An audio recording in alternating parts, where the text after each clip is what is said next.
right, political analyst Sandile Swana joins me now via video link to unpack these developments. Mr. Swana, thank you so much for your time. Well, let's get your reaction then to this. I mean, as many are now asking themselves, why did it take the ANC this long to act on its former president? Thank you, Onati, and your viewers. Probably we can say that the ANC wanted to be seen not to be victimizing Zuma or acting with excessive haste and disregarding its own constitution, because Zuma is an expert at playing victim. So I think they've tried everything behind the scenes that they could possibly try to persuade Zuma not to continue with this. But at the same time, this generation of the ANC is now sitting with a historic record that they actually broke the ANC for the first time. A former president of the ANC is actively campaigning against the ANC. There is no other better way of demonstrating divisions within the ANC beyond this one. I think this is the ultimate. I mean, when we look at, the two counts and we obviously want to get into, the expulsion process and how this will then unfold. I want to read from this statement that we have in front of us in terms of just the procedure that they will follow in as far as the hearings are concerned. Should you not appear at the venue on the date and time determined for the hearing, or not avail yourself if the hearing will be conducted virtually, or remain in attendance when required to do so by the chairperson of the National Disciplinary Committee, the chairperson, if satisfied that you are timelessly notified as such venue, date and time, or details of virtual hearing. So, of course, we want to now then unpack how this disciplinary process will unfold. Many asking themselves, will, in fact, the former president attend this particular hearing?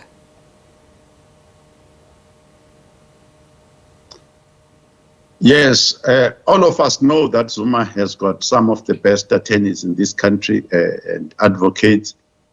You may well find that Zuma will want to delay the date of the hearing, asking for this document and that document and getting sick and all sorts of things. And it's only really, literally, 3 weeks before the actual election.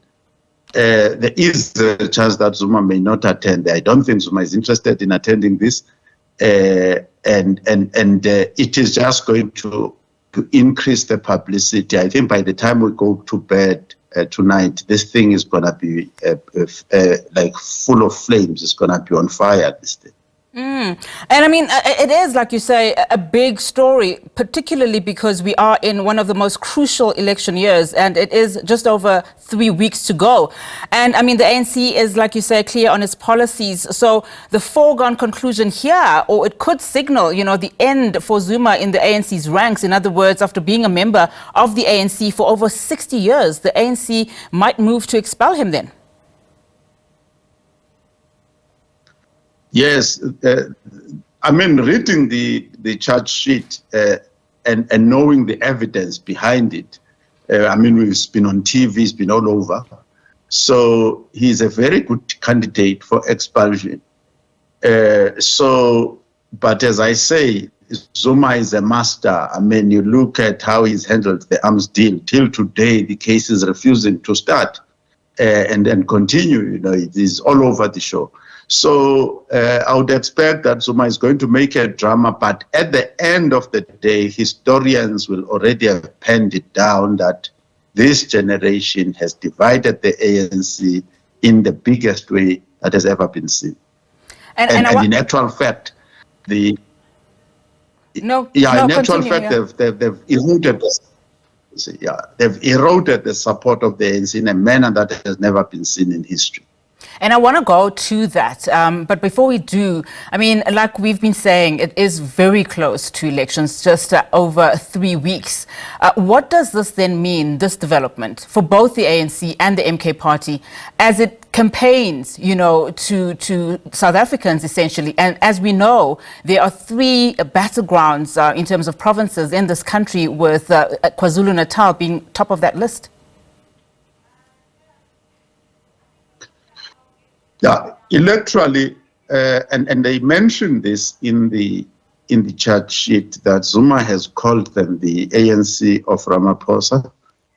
And I think that either tonight or tomorrow, you are going to see the MK guys coming out and saying that the ANC of Ramaphosa, who are known to be the thugs, the crooks, the counter agents, or whatever they call them, counter-revolutionaries and all these things they call each other.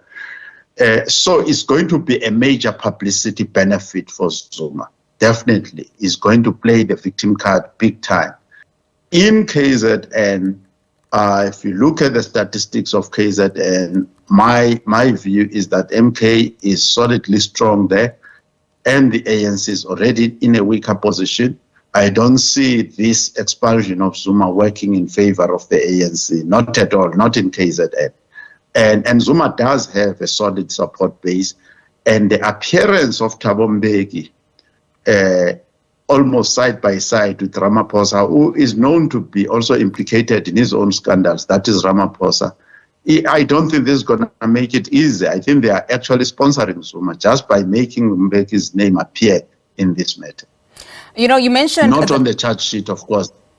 No, absolutely. You mentioned earlier, you know, that the generation of this particular generation of the ANC has decimated or eroded the party, you know, in its current form. Just talk to us then about the significance of that, you know, as we head to the elections with the number of polls and surveys that we've been seeing putting the ANC well below the 50% that was initially, you know, predicted, now sitting at anything between 40 and 45%. Yeah, so your numbers are similar to mine. I'm putting the ANC closer to 40% right now. Bearing in mind that if you looked at the trends of the ANC electoral support, I would have said before the break, they would have been between 53 and 45%. But once the MK thing comes along and it takes a chunk of 10%, to me, that brings them very close to 40%. The ANC has been on a long downward trend in terms of losing electoral support anyway, let alone in KZN. In KZN, in the local government elections, they had lost the province already.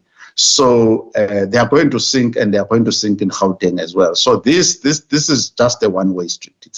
They cannot recover from it.